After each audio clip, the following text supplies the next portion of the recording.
Hello बच्चों, कैसे हो आप। मैं आशा करती हूँ कि आप सही और स्वस्थ होंगे और अपनी पढ़ाई भी अच्छे से कर रहे होंगे। देखिए, कल रक्षाबंधन था और मैं आशा करती हूँ कि आपने अच्छे से फेस्टिवल को एंजॉय किया होगा। और अब हम आज से अपनी पढ़ाई स्टार्ट करते हैं दोबारा से। देखो, हम भूगोल की बुक का अध्याय 2 पढ़ रहे थे, जिसका नाम है ग्लोब, अक्षांश एवं देशांतर। ठीक है, इसमें हमने ग्लोब पढ़ लिया था। ग्लोब को क्या बोलते हैं? पृथ्वी का मॉडल या प्रतिरूप। ठीक है, जिसकी सहायता से हम पृथ्वी का अच्छे से अध्ययन कर सकते हैं। ठीक है, और ये ग्लोब का चित्र है, ये देख लो, जो जो ब्लू ब्लू दिख रहा है ये सब पानी वाला पार्ट है और ये धरातल है। ठीक है, जिस पर भूमि है, जिस पर हम रहते हैं। ठीक है, ये ग्रीन ग्रीन दिख रहा है, ये सब हम फर्स्ट पार्ट में पढ़ चुके थे। ठीक है, और ये भी हमने पढ़ लिया था, विषुववृत्त पढ़ लिए थे।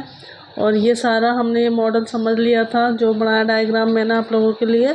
अक्षांश और ये ताप कटिबंध, ये सारा हमने फर्स्ट पार्ट में पढ़ लिया था। ये अक्षांश पढ़ लिए थे और अक्षांश की डिग्री पढ़ ली थी। ठीक है, और हमने इसमें प्रमुख समानांतर रेखाएं पढ़ ली थी। ये सारी रेखाएं हमने पढ़ ली थी।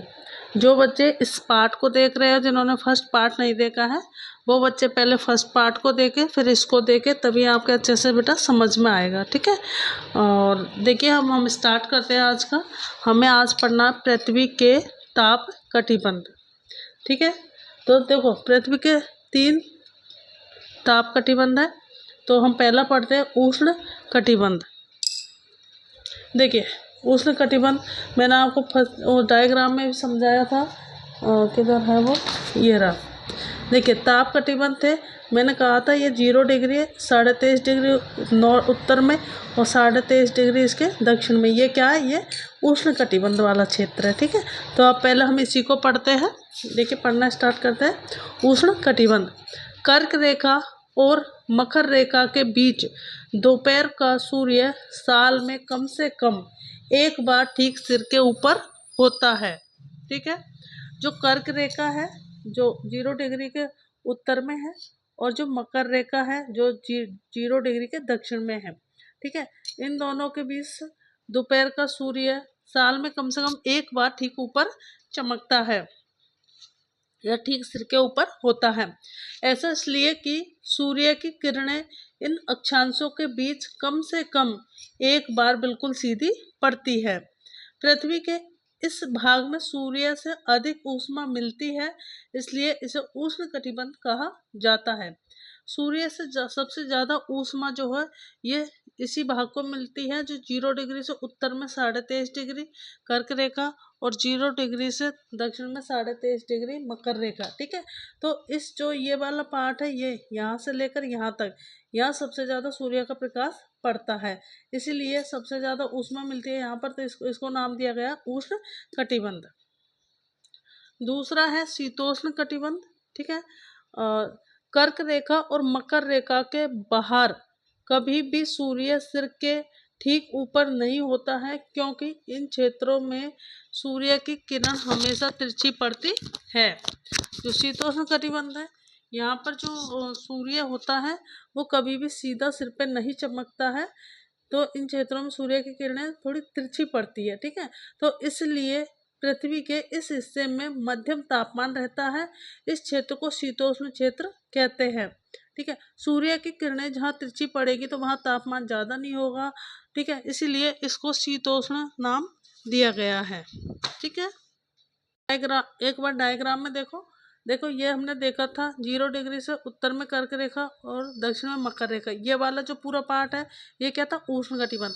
इसी के जस्ट ऊपर, ठीक है, कर्क रेखा के ऊपर ये जो आर्कटिक वृत्त है ये वाला, ठीक है, यहाँ तक, ये क्या? शीतोष्ण कटिबंध। यहाँ पर भी जो आपको रेड रेड दिख रहा है ये वाला, तो ये दक्षिणी शीतोष्ण कटिबंध है क्योंकि ये दक्षिण में की तरफ है, और ये उत्तरी शीतोष्ण कटिबंध है क्योंकि ये उत्तर की तरफ है। ठीक है, तो ये क्या हो गया? उत्तरी शीतोष्ण कटिबंध। सूर्य जो होता है सीधा यहाँ तक ही चमकता है, उसके बाद इस सूर्य की जो किरणें होती है वो सीधी नहीं पहुँचती, वो तिरछी हो जाती है। ठीक है, इसलिए जो ये क्षेत्र है इसको नाम दिया गया शीतोष्ण कटिबंध। ठीक है बच्चों, तो इसमें तापमान क्या होता है? मध्यम रहता है। ठीक है, जैसे इसमें देखो डायग्राम है, इसमें देखो देखिए ये टॉर्च है, ठीक है, और इसका तेज प्रकाश ये सीधा पड़ रहा है, ठीक है। अब सीधा पड़ रहा है ना ये। अब दूसरा देखो, ये टॉर्च का प्रकाश तिरछा जा रहा है। सीधा पड़ रहा है तो बहुत तेज पड़ेगा, और तिरछा पड़ेगा तो कम पड़ेगा, बहुत तेज रोशनी इसकी नहीं होगी, ठीक है। तो इसमें कह रहा है कि तिरछी सतह पर टॉर्च का प्रकाश कम तेज परंतु अधिक क्षेत्र में फैलता है, ठीक है। कम पड़ेगा, बहुत ज़्यादा नहीं पड़ेगा, इसकी जो ऊष्मा होगी उसमें गर्मी कम होगी, और ये ज़्यादा क्षेत्र पर फैलेगा, ठीक है। और जो सीधा पड़ेगा वो कम क्षेत्र में फैलता है। अब तीसरा है शीत कटिबंध।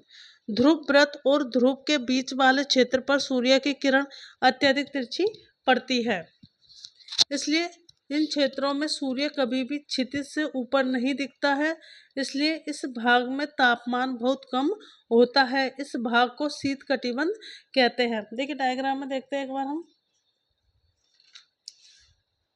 ये जो है, ये देखिए, ये शीत कटिबंध, ये उत्तरी शीत कटिबंध, और ये दक्षिणी शीत कटिबंध।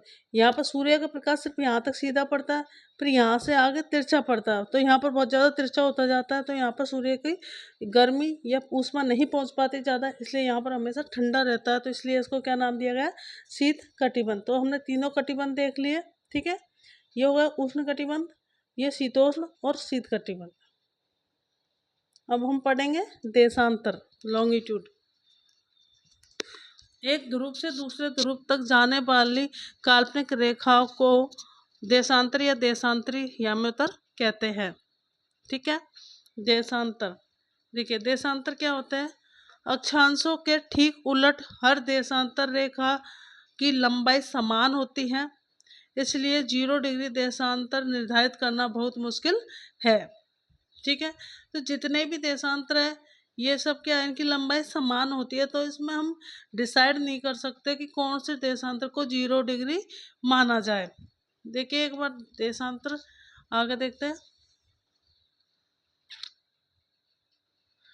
देशांतर अर्धवृत्त होते हैं। देशांतर क्या होते हैं, अर्धवृत्त, आधे वृत्त के समान होते हैं, तथा इनके बीच की दूरी ध्रुवों की तरफ बढ़ने पर घटती जाती है एवं ध्रुवों पर शून्य हो जाती है, जहां सभी देशांतरीय याम्योत्तर आपस में मिलती है। देखिए ये डायग्राम से समझते हैं। देखिए ये क्या है, ये हमारा पूरी पृथ्वी है, ठीक है। अब हमने पहला देखा था वो ऐसे रेखाएं थी, ठीक है, कैसे थी, जैसे ये पृथ्वी थी तो इसमें जो इस प्रकार की रेखाएं थी उनको क्या बोलते थे, अक्षांश। अब ये कैसी रेखा है, ऐसे खड़ी, ठीक है, तो इनको क्या बोलेंगे, देशांतर। तो ये क्या है, ये खड़ी रेखा है, तो ये देशांतर है। अब देखो हमारे इसको समझो, इसमें क्या कह रहा है कि देशांतर अर्धवृत्त होते हैं। तो देशांतर क्या होते हैं, आधे वृत्त होते हैं। देखो ये उत्तरी ध्रुव है, ऐसे नीचे दक्षिणी ध्रुव है, ठीक है। तो ये देशांतर क्या होगा, यहाँ से आएगा, ये ऐसे आ गया, ठीक है। तो ये क्या होगा, आधा वृत्त होता है। अब इसमें कह रहा है कि देशांतर अर्धवृत्त होते हैं तथा इनके बीच की दूरी ध्रुवों की तरफ बढ़ने पर घटती जाती है एवं ध्रुवों पर शून्य हो जाती है। ये देखिए जैसे ध्रुवों से जाएंगे ये देशांतर, तो इनके देखो देशांतरों के बीच की दूरी बढ़ती जा रही है, बढ़ती जा रही है, बढ़ती जा रही है, ठीक है। अब जैसे ये ध्रुवों पर जाते हैं ऐसे ये मिल जाते हैं, तो यहाँ पर क्या हो जाती है, शून्य, 0, इनमें दूरी नहीं रहती, यहाँ के सब मिल जाते हैं। जो पोल होता है उत्तरी पोल और दक्षिणी पोल, ठीक है, नॉर्थ पोल और साउथ पोल, तो यहाँ पर आके ये सभी देशांतर मिल जाते हैं, तो यहाँ पर इनकी दूरी क्या हो जाती है, 0, ठीक है। ये देखो अब इंग्लैंड में ग्रीनविच एक जगह है, इंग्लैंड जो है ना देश, वहाँ पर ग्रीनविच एक जगह है जहाँ ब्रिटिश राजकीय वेधशाला है।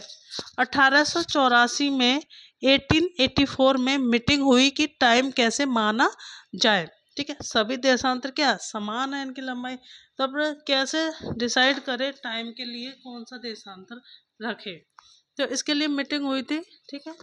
अब देखो सभी देशों की सहमति से ग्रीनविच से होकर गुजरने वाले देशांतर को 0 डिग्री मान लिया गया, ठीक है। जो ग्रीनविच से होकर जो देशांतर निकल रहा था उसको क्या मान लिया, 0 डिग्री।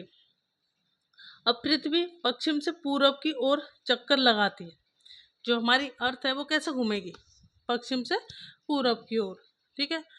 अब जो ग्रीनविच, ग्रीनविच कहाँ पर है? इंग्लैंड में।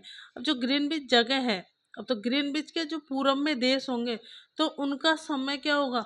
ग्रीनविच से आगे होगा।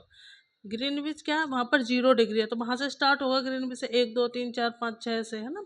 तो जो पूरब की ओर जाएंगे तो पृथ्वी कैसे घूम रही है? पश्चिम से पूरब की ओर, तो पूरब की ओर जैसे बढ़ेंगे तो टाइम बढ़ता जाएगा। अब जो ग्रीनविच के पश्चिम में है तो उनका समय ग्रीनविच से पीछे होगा, ठीक है।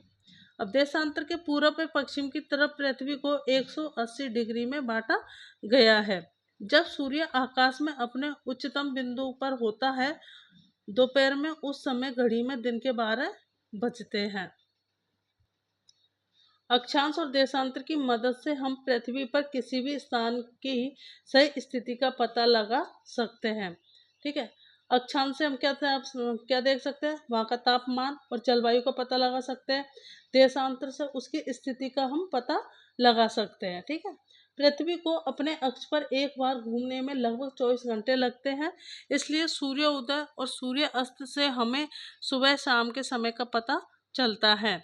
जब सूर्य हमारे सिर के ठीक ऊपर होता है तो इससे सबसे छोटी छाया बनती है। जब हम पृथ्वी पर पूरब से पश्चिम की ओर जाते हैं तो आसमान में सूर्य की स्थिति बदलती रहती है। इसलिए जब भारत में दोपहर होती है तो इंग्लैंड में अलग समय होता है।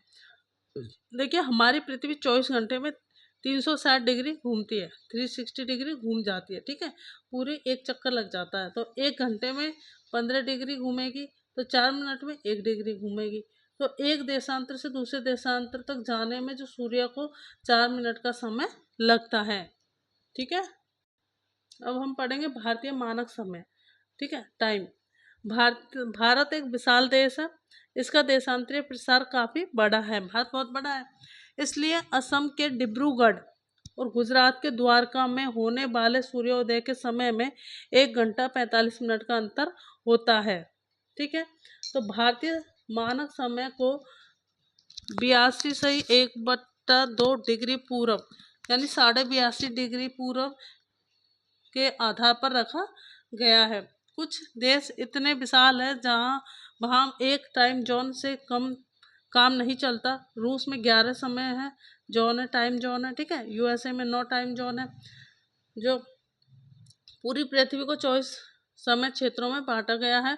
प्रत्येक समय क्षेत्र का प्रसार 15 डिग्री होता है। भारत ग्रीनविच के पूरब में 82.5 डिग्री पूरब में स्थित है तथा यहाँ का समय ग्रीनविच समय से 5 घंटा 30 मिनट आगे है। इसलिए जब लंदन में दोपहर के 2 बजे होंगे तब भारत में शाम के 7:30 बजे होंगे। देखिए, ये हमारा इंडिया का मैप है, सबको पता है। और जो है हमारे जो 82.5 डिग्री जो पूर्वी देशांतर है वो ये यहाँ से ऐसे निकलता है, ठीक है। तो ये उत्तर प्रदेश के मिर्ज़ापुर से गुजरती है। ये मानक याम्योत्तर रेखा इसको बोलते हैं, ठीक है। मानक याम्योत्तर रेखा भारत के 5 राज्यों से होकर गुजरती है। कौन कौन से? उत्तर प्रदेश, मध्य प्रदेश, छत्तीसगढ़, उड़ीसा और आंध्र प्रदेश, ठीक है। तो मानक समय रेखा भारत के 5 राज्यों से होकर गुजरती है। तो ठीक है प्यारे बच्चों, वीडियो थोड़ा बड़ा हो गया है लेकिन कंप्लीट हो गया है ये हमारा चैप्टर। तो लाइक करना, शेयर करना, सब्सक्राइब करना और कमेंट करना, बेल आइकन ज़रूर प्रेस करना और अपने दोस्तों के साथ जो ज़रूर शेयर करना, ठीक है।